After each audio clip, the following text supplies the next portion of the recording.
Bismillahirrahmanirrahim. Assalamualaikum warahmatullahi wabarakatuh. Alhamdulillah wassalatu wassalamu ala Rasulillah Muhammad ibni Abdillah sallallahu alaihi wasallam wa ala alihi washabbihi wa mawalah la haula wala quwata illa billah. Pada kesempatan kali ini saya beserta 3 teman saya, yaitu Friska Tia Ayu Safitri, Lutfia Nur Anisa, dan Inggit Iksan Veredika, serta saya sendiri Rahmat Putro Santoso akan mempresentasikan tentang ilmu kalam masa kini oleh Al-Faruqi dan Hasan Hanafi.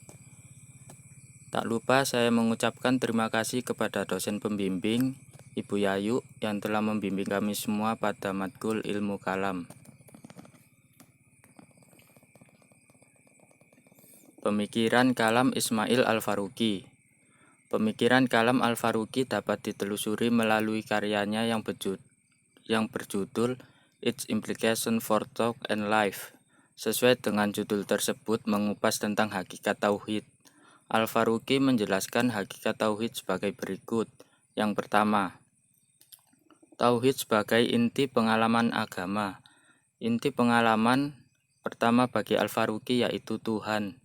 Kalimat syahadat yang menepati posisi sentral dalam setiap kedudukan, tindakan, dan pemikiran setiap muslim.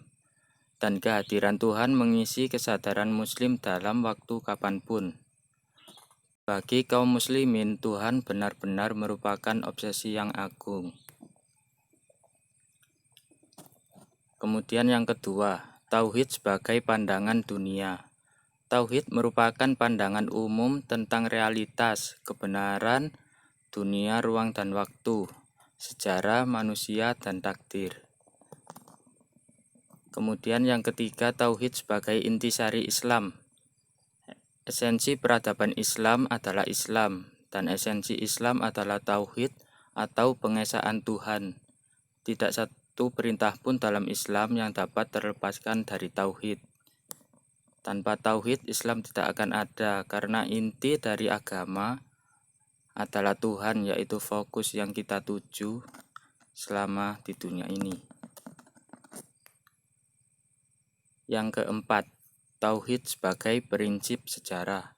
Tauhid menempatkan manusia pada suatu etika berbuat atau bertindak, yaitu etika ketika keberhargaan manusia sebagai perilaku moral diukur dari tingkat keberhasilan yang dicapainya dalam mengisi aliran ruang dan waktu. Kemudian yang kelima, tauhid sebagai prinsip pengetahuan. Berbeda dengan iman Kristen, iman Islam adalah kebenaran yang diberikan pada pikiran, bukan pada perasaan manusia yang mudah mempercayai semua hal. Kebenaran atau posisi iman bukanlah misteri-misteri, hal-hal yang sulit dipahami dan tidak dapat diketahui dan tidak masuk akal, melainkan bersifat kritis dan rasional.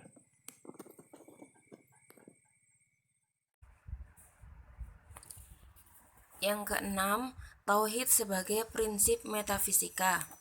Dalam Islam, alam adalah ciptaan dan anugerah. Sebagai ciptaan, ia bersifat teologi sempurna dan teratur.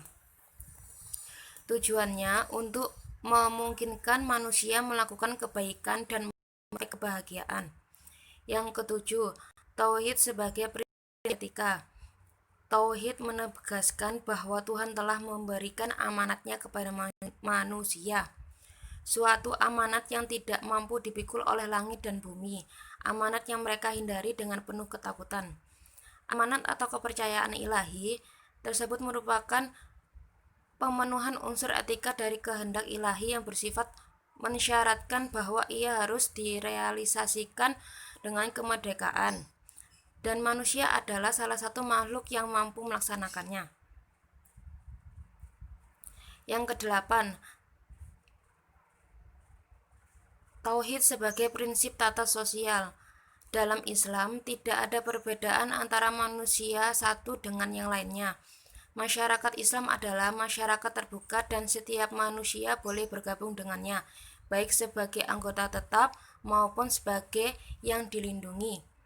Yang kesembilan, Tauhid sebagai prinsip ummah. Al-Faruqi menjelaskan prinsip ummah tauhidi dengan 4 identitas.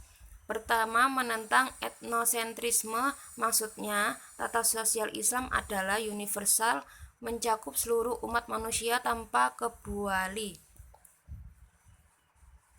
Tidak hanya untuk segelintir etnis. Kedua, universalisme, maksudnya Islam bersifat universal, dalam arti meliputi seluruh manusia. Totalisme tata sosial Islam tidak menyangkut aktivitas-aktivitas manusia dan tujuan pada masa mereka, tetapi mencakup seluruh aktivitas pada masa dan tempat. Yang ke-10, Tauhid sebagai prinsip keluarga.